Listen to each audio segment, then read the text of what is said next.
Om Shanti. Good morning. आज प्यारे बाबा के मधुर महावाक्य सुनते हैं। 3 जुलाई की आज की मुरली है। 3 जुलाई 2025 के महावाक्य। प्यारे बाबा बोले, मीठे बच्चे, इस बेहद नाटक में तुम वंडरफुल एक्टर हो। ये अनादि नाटक है, इसमें कुछ भी बदली नहीं हो सकता। प्रश्न है आज का, बुद्धिमान दूरदर्शी बच्चे ही किस गुह्य राज को समझ सकते हैं? उत्तर दिया है बाबा ने, मूल वतन से लेकर सारे ड्रामा के आदि मध्य अंत का जो गुह्य राज है वह दूरदर्शी बच्चे ही समझ सकते हैं। बीज और झाड़ का सारा ज्ञान उनकी बुद्धि में रहता है। वह जानते हैं इस बेहद के नाटक में आत्मा रूपी एक्टर जो ये चोला पहनकर पार्ट बजा रही है, इसे सतयुग से लेकर कलयुग तक पार्ट बजाना है। कोई भी एक्टर बीच में वापस जा नहीं सकता। आज प्यारे बाबा ने गीत दिया है, तूने रात गवाई सोए के, दिवस गवायो खाए के। ओम शांति। ये गीत बच्चों ने सुना। अब इसमें कोई अक्षर राइट भी है तो रॉन्ग भी है। सुख में तो सिमरन किया नहीं जाता, दुख को भी आना है जरूर। दुख हो तब तो सुख देने के लिए बाप को आना पड़े। मीठे मीठे बच्चों को मालूम है, अभी हम सुखधाम के लिए पढ़ रहे हैं, शांति धाम और सुखधाम। पहले मुक्ति, फिर होती है जीवन मुक्ति।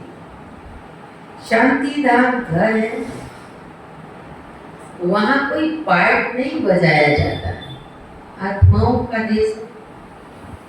एक्टर्स घर में चले जाते हैं, वहां कोई पार्ट नहीं बजाते।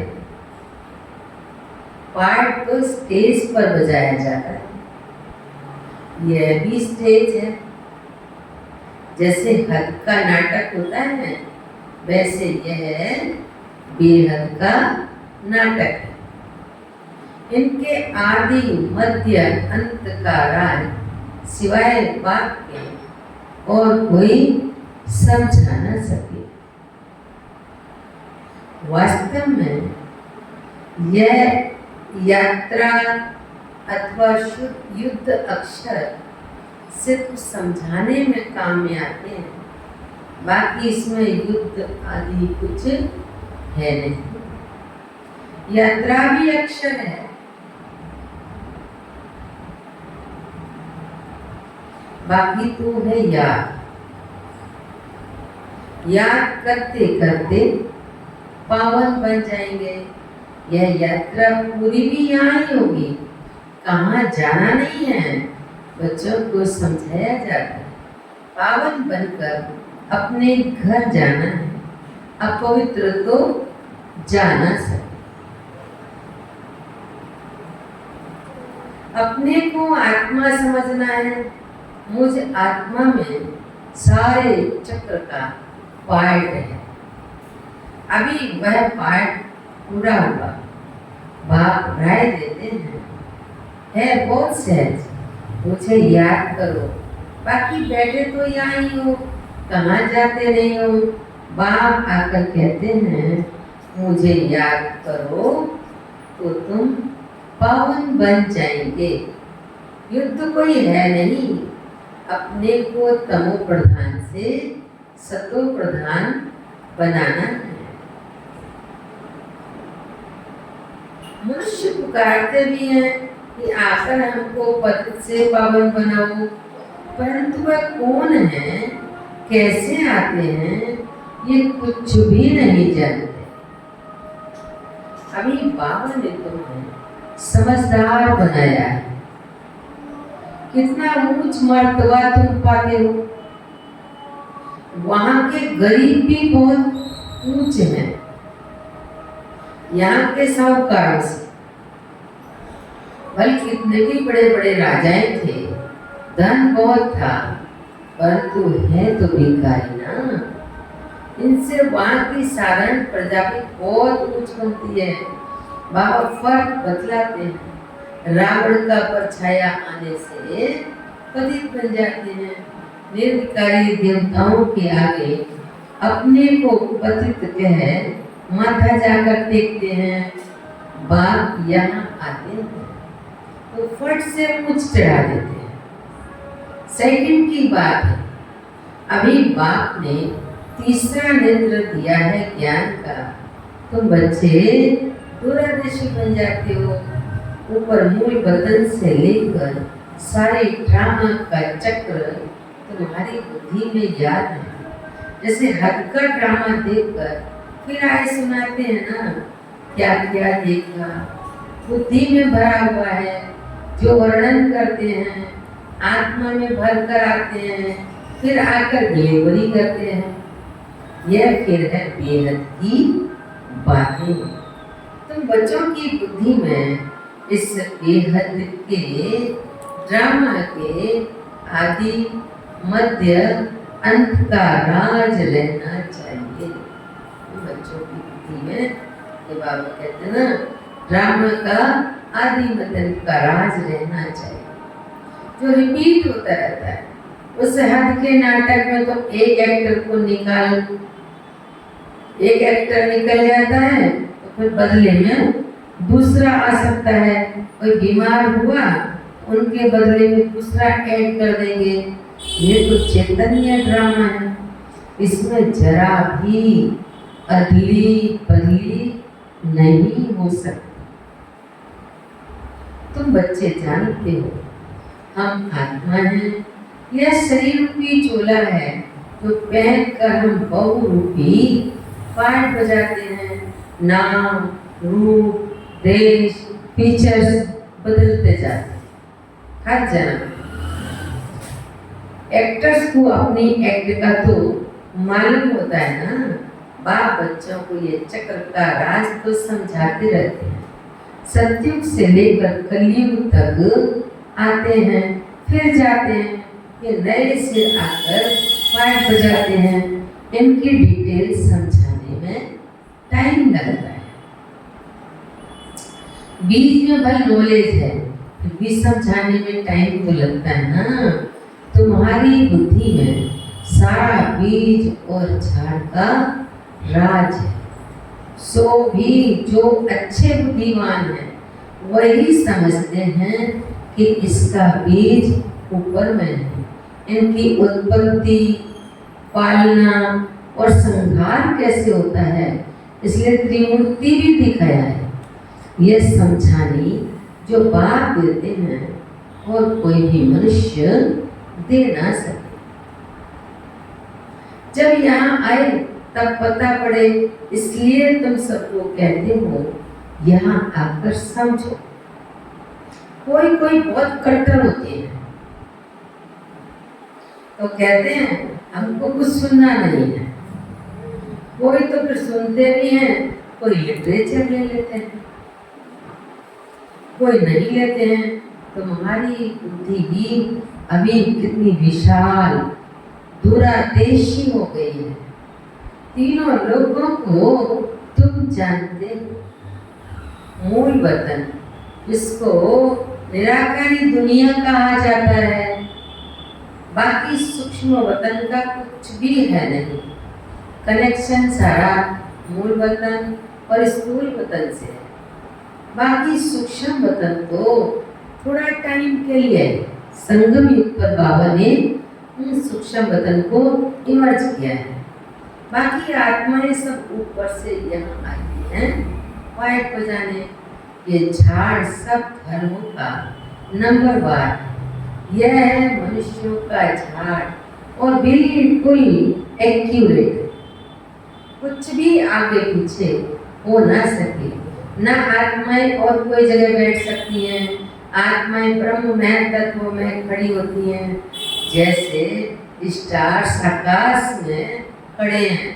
ये स्टार्स तो दूर से छोटे छोटे देखने में आते हैं तो बड़े, लेकिन आत्मा तो ना छोटी बड़ी होती है ना विनाश हो पाती है। तुम गोल्डन एज में जाते हो, फिर आयरन एज में आते हो।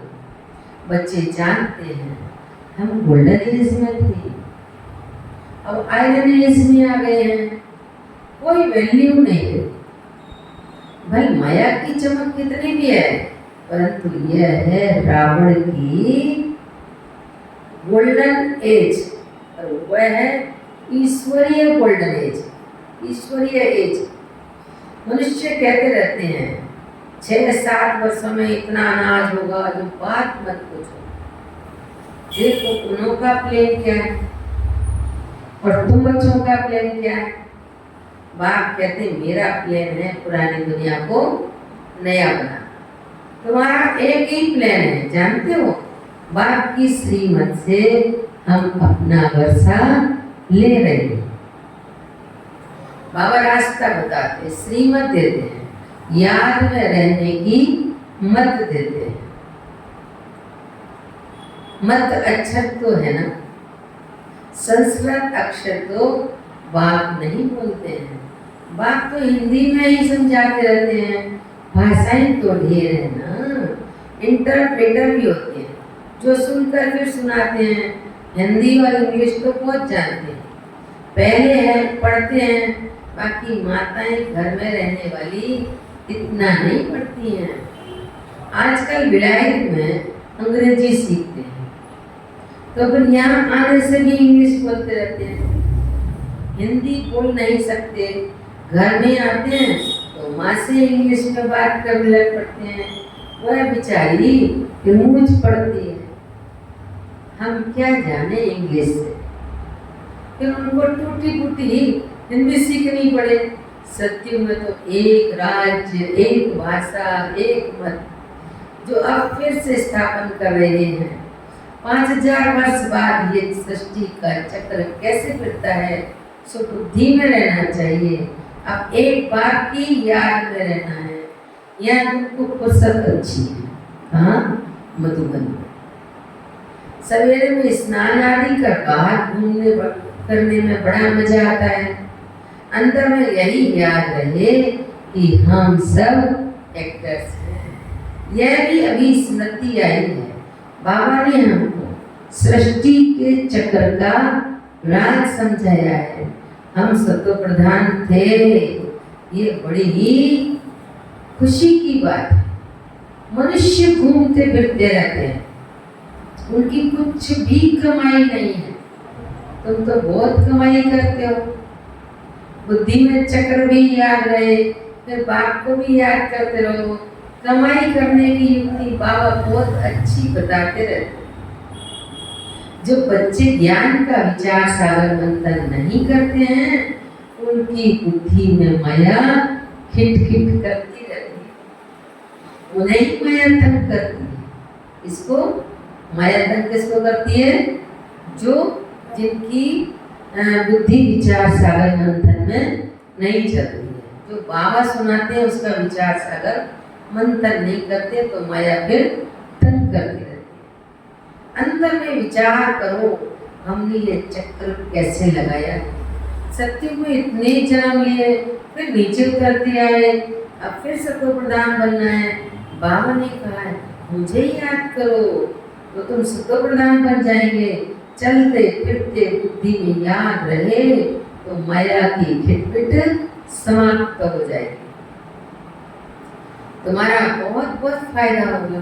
भले स्त्री पुरुष साथ जाते हैं, हर एक को अपने से मेहनत करनी है, अपना ऊंच पद पाने।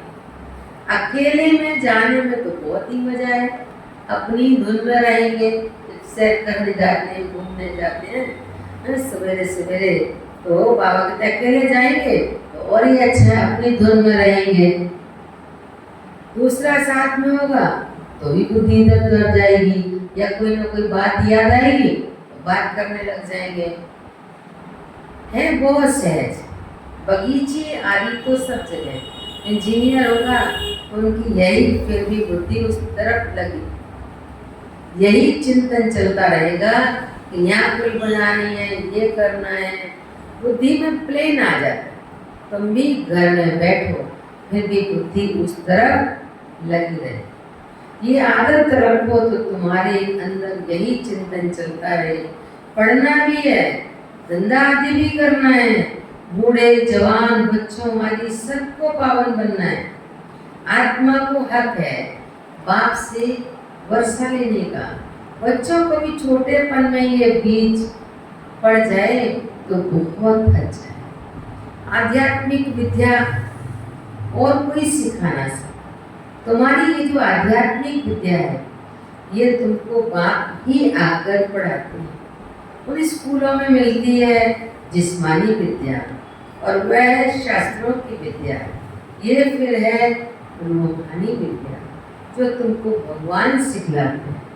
इनका किसको भी पता नहीं, इनको कहा ही जाता है स्पिरिचुअल नॉलेज। जो रूह आकर पढ़ाते हैं उनका और कोई नाम नहीं रखा जा सकता, ये तो स्वयं बाप आकर पढ़ाते हैं। भगवान वाचना, भगवान एक ही बार इस समय आकर समझाते। इनको रूहानी नॉलेज कहा जाता है। इसलिए हमारी गुजरात दादी जी थे, वो कहा करते थे, एक स्लोगन था कि अभी नहीं तो कभी नहीं। बाबा भी मुरली में कहता अभी नहीं तो कभी नहीं। तो ये बाबा कहते हैं ये नॉलेज तो बिल्कुल अलग है। ये स्पिरिचुअल नॉलेज हो, स्पिरिचुअल फादर सभी आत्माओं का बाप है, वही पढ़ाते हैं। उनकी महिमा है शांति सुख का सागर है। कृष्ण की महिमा बिल्कुल अलग। क्या गुण अवगुण मनुष्य में होते हैं जो बोलते रहते हैं, बाप की महिमा को भी यथार्थ रीति तुम जानते। वह तो सिर्फ तोते माफिक गाते हैं, अर्थ कुछ नहीं जानते। तो बच्चों को बाबा राय देते हैं अपनी उन्नति कैसे करो। पुरुषार्थ करते रहेंगे तो फिर पक्का होता जाएगा। फिर ऑफिस में काम करने समय भी ये स्मृति आएगी, ईश्वर की स्मृति रहेगी। माया की स्मृति तो आधा कल्प चली है, अभी बाप यथार्थ रीति बैठ समझाते। अपने को देखो हम क्या थे, अब क्या बन गए, फिर हमको बाबा कैसा देवता बनाते। मैं भी तो बच्चे ही नंबरवार पुरुषार्थ अनुसार जानते हो। पहले पहले भारत ही था, भारत में ही बाप भी आते पाठ बजाने। तुम भी आदि सनातन देवी देवता धर्म के होना, तुमको पवित्र बनना है, नहीं तो पिछाड़ी नहीं आएंगे, फिर क्या सुख पाएंगे। भक्ति जास्ती नहीं की होगी तो आएंगे नहीं, समझ जाएंगे ये इतना उठाने वाला नहीं है।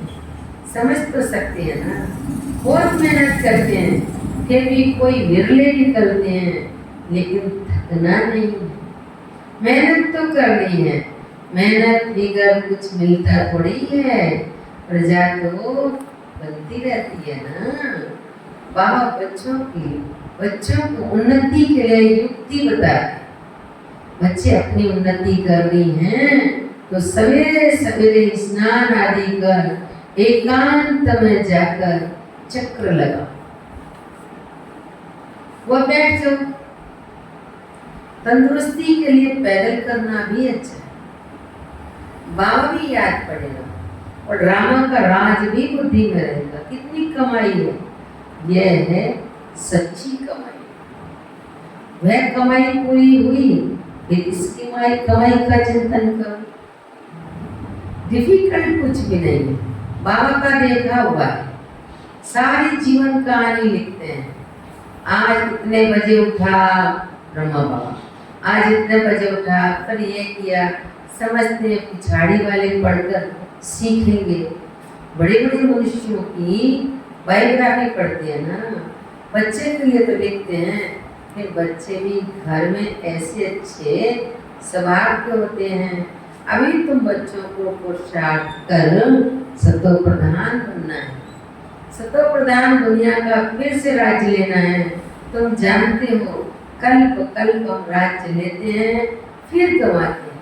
तुम्हारी बुद्धि में ये सब, ये नई दुनिया है, नए धर्म के लिए नई नॉलेज, इसलिए मीठे मीठे बच्चों को फिर भी समझाते हैं जल्दी जल्दी पुरुषार्थ करो। शरीर पर कोई भरोसा नहीं। आजकल मौत बहुत इजी हो गया। वहां अमर लोक में ऐसी मृत्यु कब होती नहीं, यहाँ तो बैठे बैठे कैसे मर जाते हैं। इसलिए अपना पुरुषार्थ करते रहो, जमा करते रहो। अच्छा, मीठे मीठे सिकी लदे बच्चों प्रति माता पिता बाप दादा का याद प्यार और गुड मॉर्निंग। रूहानी बाप की रूहानी बच्चों को नमस्ते। हम रूहानी बच्चों की रूहानी बाप दादा को नमस्ते नमस्ते नमस्ते। शुक्रिया बाबा, शुक्रिया। धारणा के लिए मुख्य सार है, बुद्धि को ज्ञान चिंतन में बिजी रखने की आदत डालिए। जब भी समय मिले एकांत में जाकर विचार सागर मंथन करना है। बाप को याद कर सच्ची कमाई जमा कर, दूरादेशी बनकर, दूसरे पॉइंट, दूरादेशी बनकर इस बेहद के नाटक को यथार्थ रीति समझना है। सभी पाठधारियों के पाठ को साक्षी होकर देखना है। आज प्यारे बाबा ने वरदान दिया है बच्चों को, मधुरता के वरदान द्वारा सदा आगे बढ़ने वाली श्रेष्ठ आत्मा भव। स्पष्टीकरण है, मधुरता ऐसी विशेष धारणा है जो कड़वी धरनी को भी मधुर बना देती। किसी को भी दो घड़ी मीठी दृष्टि दे दो, मीठे बोल दो, तो किसी भी आत्मा को सदा के लिए भरपूर कर देंगे। दो घड़ी की मीठी दृष्टि व बोल उस आत्मा की सृष्टि बदल देंगे। आपके दो मधुर बोल भी सदा के लिए उन्हें बदलने के निमित्त बन जाएंगे। इसलिए मधुरता का वरदान सदा साथ रखना, सदा मीठा रहना और सबको मीठा बनाना। स्लोगन है, हर परिस्थिति में राजी रहो तो राजयुक्त बन जाएंगे। अव्यक्त इशारे हैं, संकल्पों की शक्ति जमा कर श्रेष्ठ सेवा के निमित्त पर। जब और सब संकल्प शांत हो जाते हैं, बस एक बात और आप इस मिलन की अनुभूति का संकल्प रहता है, तब संकल्प शक्ति जमा होती है और योग पावरफुल हो जाता है। इसके लिए समाने व समेटने की शक्ति धारण करो। संकल्पों पर फुल ब्रेक लगे, ढीली नहीं। अगर 1 सेकंड के बजाय ज्यादा समय लग जाता है तो समाने की शक्ति कमजोर है। अच्छा, ओम शांति।